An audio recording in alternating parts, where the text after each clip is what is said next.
Kansas City Chiefs on the road playing the Jacksonville Jaguars. Monday Night Football. We're going to tell you exactly how to make money on this game. We got sides, totals, and some prop bets for you coming right up. We're also going to go back. What did we learn this past week? How can it help us moving forward? What takeaways from this weekend is going to make us some money? We'll go through some bad beats. Black Sunday at Survivor contests. We'll look at some NFL early bets, some college football early bets. Joe's going to tell you how to bet baseball, and we'll take apart all the comments. Joe Raineri, congratulations on your 5% winner, the under in Buffalo. That is good work, dude. Good work. Well done. Yeah, well, kudos to New England for that defense being as real as I thought they might be here. And just like that, all of a sudden, New England making their presence felt there in the AFC East, because Lord knows it's a two-team race. Yeah, I'm still going to go with it being a one-team race. No disrespect to the New England Patriots. And look, Drake May showed us a lot last night, and he was very, very poised. That drop-in throw to get them into field goal range at the end of the game was magnificent. Yep. The throw where he wasn't even looking, that like Pat Mahomes, I'm about to be sacked, but I'll just air it up and hope the ball bounces in the right way was, I mean, that was probably the play of the game. But with all that said, kudos to the New England Patriots. Now 3-2 going into week 6. And I will tell you this, guys. Buffalo's a scary team, went off of a loss. Joe, we're going to get to all of that a little later. Let's get into tonight's game, Monday Night Football. The Chiefs playing the Jags. There have been no line moves of any substance. 75% of the money is coming in on Kansas City, yet the line remains -3.5. There is a 4 at a couple of places, but on a whole, it's 3.5. 55% of the people of the money is on the over, but 69% of the tickets written is on the under. That line hasn't moved either. I'll go to you first, and then I'll give you some of my bets. Tell me how you would attack this game. Well, it's interesting. Is it going to be one of those situations, Prez, where we have a complete overreaction with the market because of what they just watched the Chiefs do last week offensively against the Ravens? Oh, wait a minute, Prez. I just watched the Ravens get their ass handed to them by the Houston Texans. So I'm not sure how great that win really was. But the thing that concerned me today was waking up and finding out how Xavier Worthy ended up on the IL, on the injury report somewhere along the lines here with an ankle or shoulder injury. Very confusing with what's going on. Is he available? Is he not? That's a big issue here. And I would wait to get clarification before I did anything, Prez, just simply because if he is not playing today, what does that line drop to, Prez?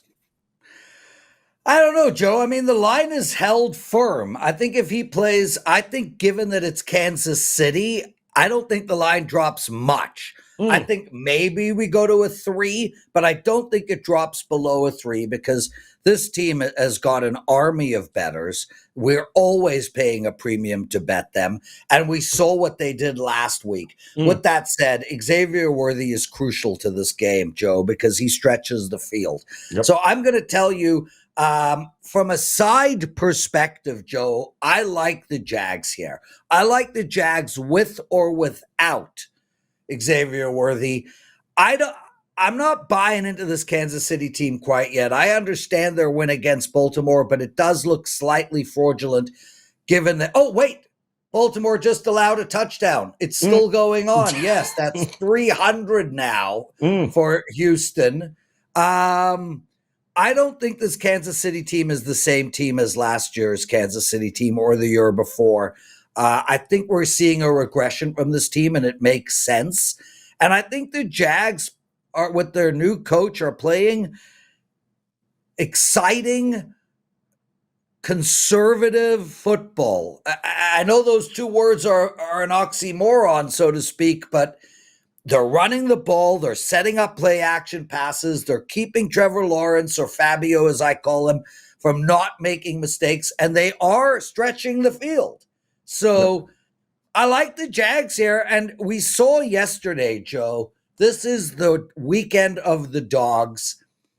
Yep. I'm okay with people betting the Jags, and I'm okay with them putting a little bit on the money line here with them too, Joe.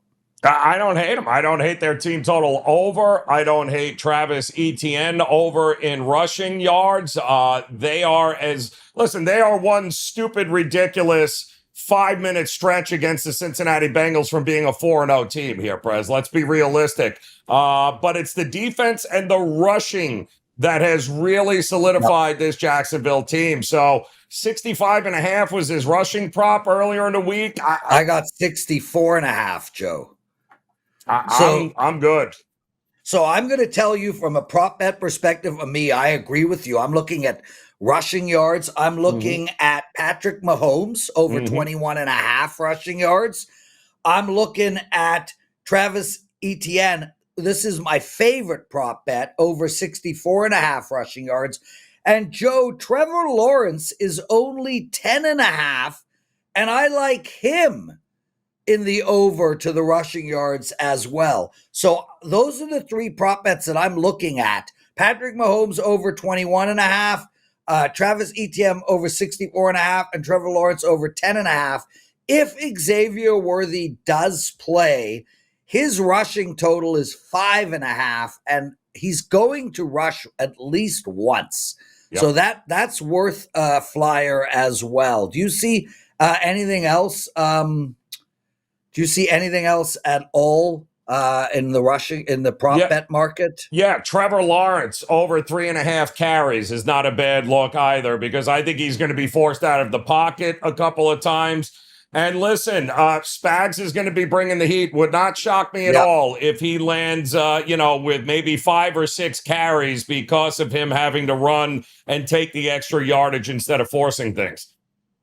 Yeah, and I think, and especially with Kansas City rushing from the edge, because they're an edge rushing team, it's going to open up the middle. And plus, Joe, a kneel down counts, right? And so does a tush push, yes. Yes. So, if Kansas City is up at the end of the game, they're going to have 3 kneel downs, and there's 3 of the 4. So I like that bet as well. What about passing yards? Pat Mahomes is 252. I got to look at the under there, and Trevor Lawrence is 216.5. I got to look at the over there. Yeah, and, it's interesting there. 23.5 total completions, I believe, is Mahomes' number. He's been spreading the ball around, but again, this is big time dependent on what is Worthy's availability here. I don't like that he showed up out of nowhere on the injury report, but we'll have to wait and see. If he's in the game, he stretches the field. Mahomes is able then to dish the ball all over the place. He could get a ton of dink and dunk receptions here. So, yeah, I don't mind his reception prop looking over the 23.5 here. There we go. Joe Raineri joining me like always. Guys, this is the best betting show ever. I'm Lawrence Presman, and you can watch the show at WagerTalk TV. We put it up every day around noon Eastern. We are running late on Mondays, but that's on me. I wanted to go to the gym. I have dental surgery later today, Joe. Ooh, so sounds fun. Sounds like a good time. I don't even want to get into it, bro. Anyway, so they give you the gas. They give you the gas when they do that, or how's that work? You get the I'm getting frozen. I have 4 deep cleanings, so there's no actual surgery. But I don't want to get into it. But I see the gap in between my teeth. That gap was not there 2 years ago. So something is going on in my mouth. I'm likely going to end up with veneers. I'm not happy about that either. But let that be the problem I have when I age, Joe. Let my teeth be my issue in life, if you will. Amen. Yes. Art the Caesar will be with us tomorrow, everybody. Tuesday, Wednesday, Thursday, Friday. Tomorrow we're going to do a deep dive into a fade or not. We're going to look at some of the NFL teams. If you guys want us to hone in on certain teams, whether we should fade them or not fade them, put them up in the comment section. We'll go through those and use those exact teams. So do that. As far as the Chiefs and Jags go, there you go. I lean on the Jags. Joe doesn't hate it. We gave you a whole bunch of prop bets. Before we get into what did bettors learn, and we're going to put ourselves on the clock. We got some business to take care of. Joe's got a special up, and I have a special up. I'll go first, and then Joe will give his. I'm Prez 199. That's the code, Prez 199. Get 30 days all access pass for $199. And guys, hockey starts tomorrow. I already have a play. I have a play on Wednesday. I have a play on Thursday. My hockey is legendary. I would argue that I'm probably a top 3 NHL bettor ever, in history. That's what this is my sport. NFL, I'm incredible at. I'm up double-digit units on the season, but I don't consider myself the Mount Rushmore of NFL bettors. I win most of the time, but I mean, there are some NFL gods out there, but that's what I am in NHL. So NFL, I win almost every year. NHL, please take advantage. $199 for 30 days. You get my college football thrown in on the house. Same with my baseball. Joe, what do you got? Well, Prez got a couple of things rolling off of that 5% best bet last night in the NFL. That's also off the heels of the 5% best bet in college football. Absolutely crushing it in college football right now. So the opportunity using the code Joe7 to get a 7-day all-access pass includes Major League Baseball, which, again, we're on a 24-11 run right now here, Prez, heading into the action tonight. Have a best bet up there, but you can get every bet now for the next week for $69 just using that code Joe7 at checkout, Prez. There we go. And that's a great deal, too. 7 days, $69. Take advantage of that. Okay, Joe, let's get on the clock. 2-minute segments. Let's start with what did we learn? So what did we learn this past week in the NFL? And Joe, if you learned something big in college football, throw it in. As far as the NFL goes, I think we know Denver is for real. And I think the one great thing about this Denver Broncos team is they can score or they can win low-scoring games. This is a team that really can play against anybody in the league right now, especially with Bo Nix airing the ball out. I think they could keep pace with anybody, and I think their defense is outstanding too. Denver is for real. New York Jets are not. Joe, is there a worst franchise in the history of sport? No. So what do we do with this stupid team? You don't do. You never bet it. You can't bet it. Plus, they're on the road to Denver this week. It legit, Prez, is a house of horrors. Congratulations, Aaron Glenn, for walking into the worst situation known to mankind in the NFL. Look at how beat up he looks, Prez, right now. This guy was full of piss and vinegar when at the intro, we're not going to be the same old Jets, right? And now look at him. And now he looks like a beat up dude that he's like, I don't know what to do. There's no more energy, no more life. It's over. It's over. Yeah, he doesn't even wear capri pants anymore. Yeah, exactly. So what do you make of Dallas, Joe? Is this Dallas team for real? No. I think Dallas is a team that they've always been. They're probably going to be bet on against sub 500 teams. And then probably not against more elite and better defenses. I think that's just going to be the same old for them moving forward. Arizona and Indianapolis. Indy's for real, Joe. This Indy team looks good. And Jonathan, their running game is outstanding. Arizona, they should move to New York. Wear green. You can't fix stupid, and that's what you've got going on in Arizona. But again, Prez, we've had that a lot with Kyler Murray. Doesn't make a difference who the coach is. Stupid seems to roll into there. But yeah, I've been saying Indy is fantastic. It's not a fluke that 4 games in, we've gotten what we've gotten from Danny Dimes, but I'll tell you this: I don't understand what all the love for the Raiders was heading into this week. I do not get it, Prez. And now they're -5. So we're going to talk about that a little later. Let's get into our bad beat section, and let's start with Arizona right off the bat.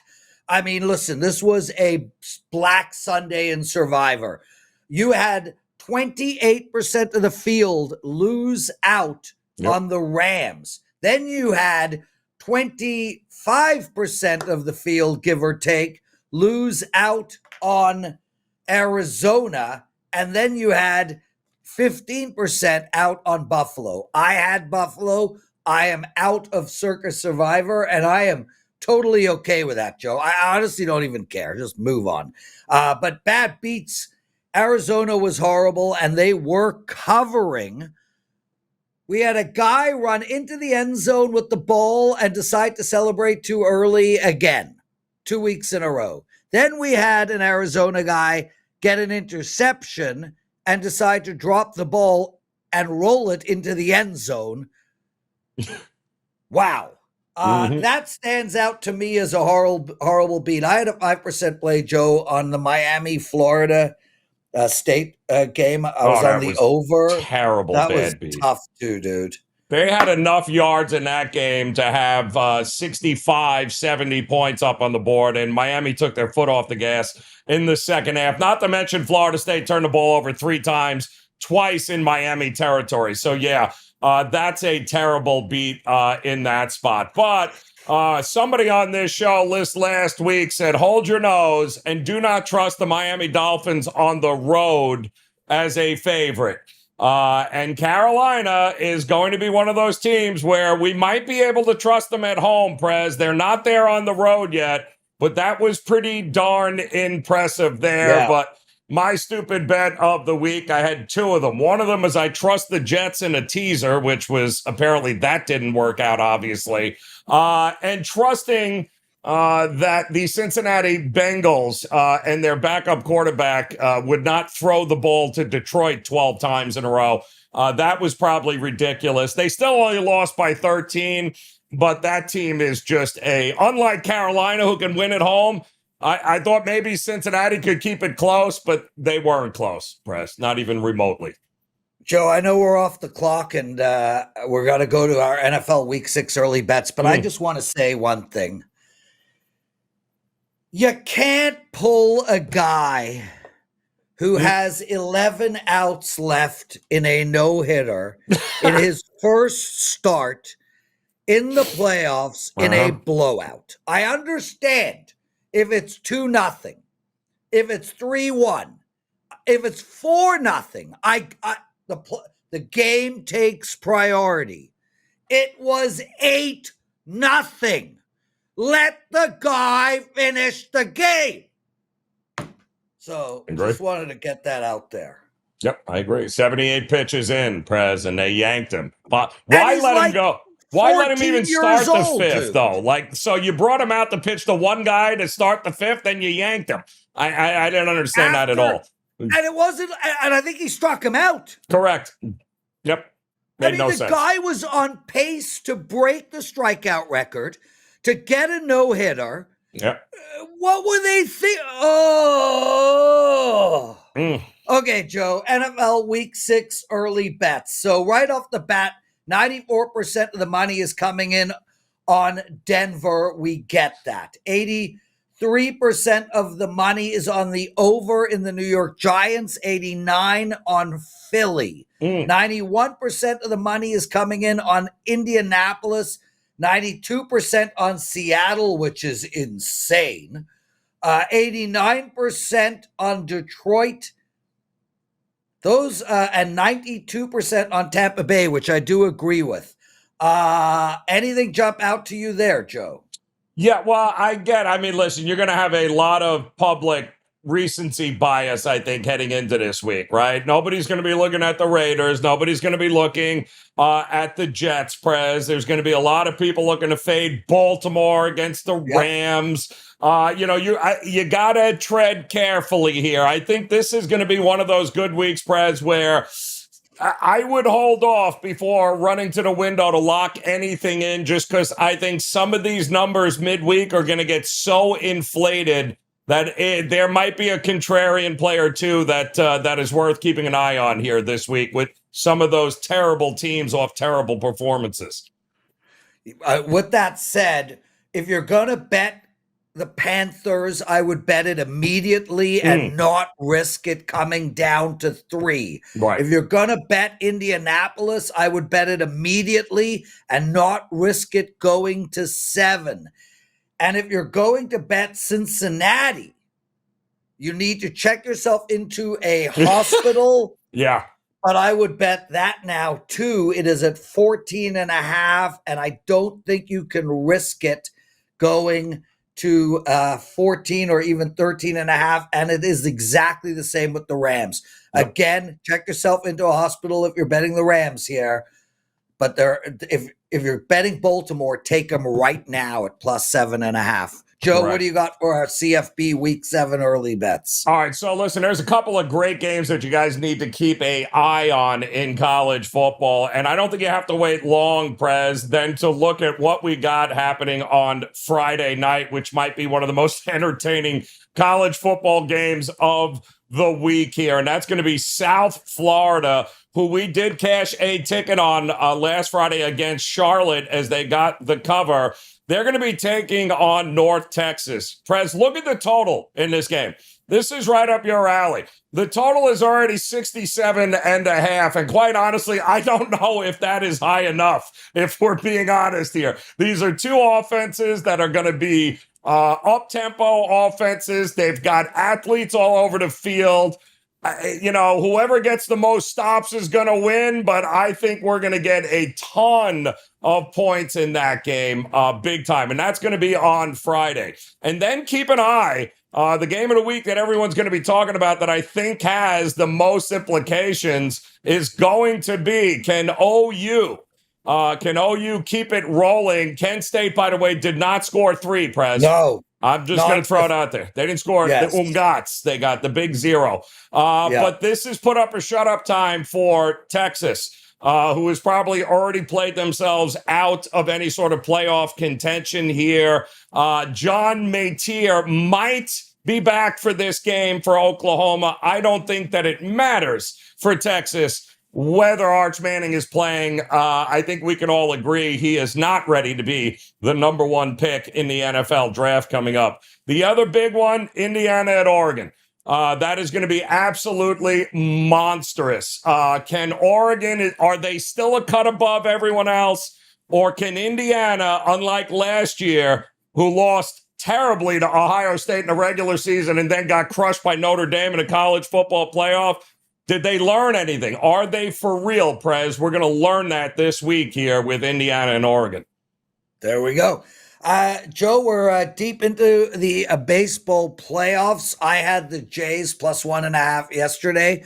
How are you doing in baseball right now? And let's get into our MLB rundown. Also, really quick, starting tomorrow, we will be doing an NHL every game on the board rundown, and I will be taking that one over. Joe? Woo! I can't wait there, Prez, especially when you talk about the Panthers. I can't wait to see you pick them all the time. All right, let's go Major League Baseball I love rundown. The Panthers. I know you do. Let's just hope nobody else gets hurt. All right, so you got 2 games here tonight. I don't want to say must win, but if you're Philadelphia, you're kind of must win. The problem is, you've got Luzardo on the mound, and which version of him shows up, I do not know. I do know, however, that back on September 17th, we got a preview of this exact game, only it was in L.A., as Blake Snell and Luzardo went toe-to-toe with one another there. It was a 5-0 Dodger win. Both guys actually pitched really well there. Luzardo was on the losing end, gave up 4 earned runs. An early home run to Freddie Freeman was kind of the difference in the game, but Snell was just lights out. Went 7 complete, didn't give up an earned run. He was electric. I kind of think we're going to get the same thing even in Philadelphia here tonight. Luzardo, last time out, shut down that pesky Miami Marlins team. He was very good. This feels like a good old-fashioned pitcher's battle But I got to tell you, if Harper doesn't get it going for Philadelphia, if Schwarber can't hit Snell, the lefty, and Turner, you can't go 1 for 11, guys, if Philadelphia is going to win this game. So they need those guys at the top of the order to get it done. Imanaga versus Ashby. Let's face it, the Cubs cannot go back to Wrigley down 2-0.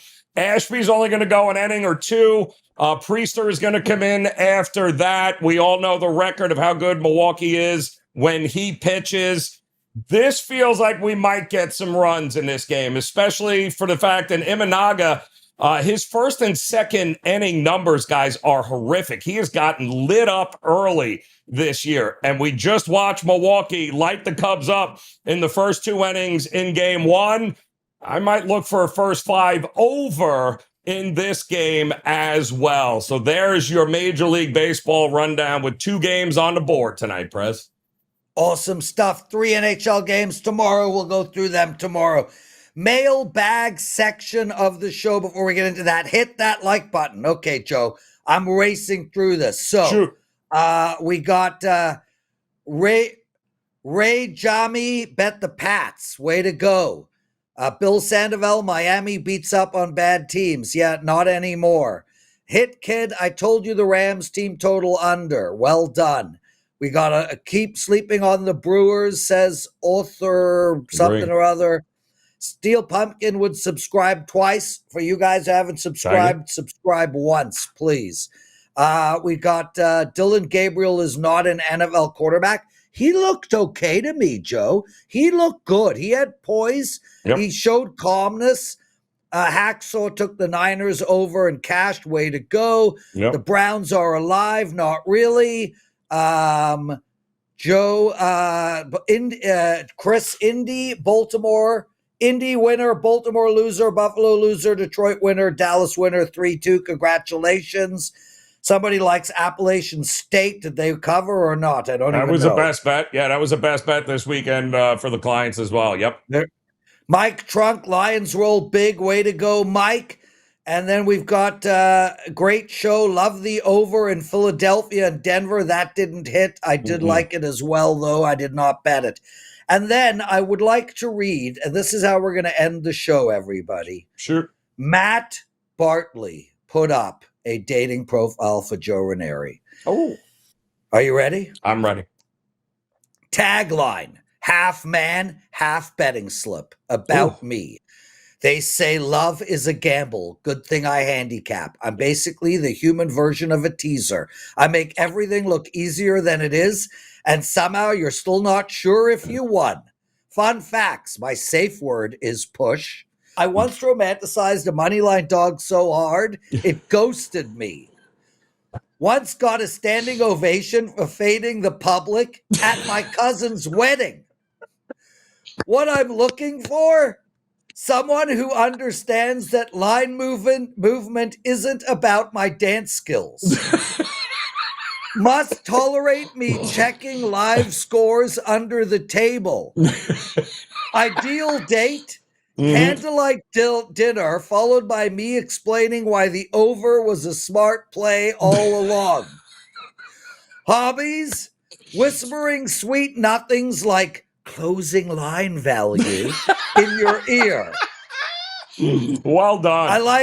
I like long walks to the sports book. I like to power rank my exes, and I'm still grading them against the spread. My love language, units. Lots and lots of units. Outstanding. That is a winner chicken dinner. Whoever did that. Yeah, whoever did that. Yeah, let's get him hooked up with some wager bucks or something, because that was outstanding, Prez. Outstanding. Yeah. Matt Bartley, hit me up on Twitter. DM me at Prez WagerTalk. I got to get you some wager bucks to use. That was incredible. Yes. He put so much effort into that. Anybody else want to continue? Please do. Once romanticized a money line dog so hard it ghosted me. Whispering sweet nothings like closing line value. And the worst, here's the best part, Prez. There are just about 80% of the people probably watching to this point are going, yeah, I can see that. I can relate. I can definitely relate to that. Yeah. Firstly, you got to cut that. We got to send that clip out, right? Like we're tweeting that clip out. Yes. But I want to say one thing that he did miss, which I have found. Oh. And that is constantly explaining that if they lose by 5, we still win. Story of my life, bro. I do it. I did it last night. Had to do it on Saturday over and over. Yes. Thank you. Should we end this now? Yes. Goodbye. This is Later. unbelievable. See you.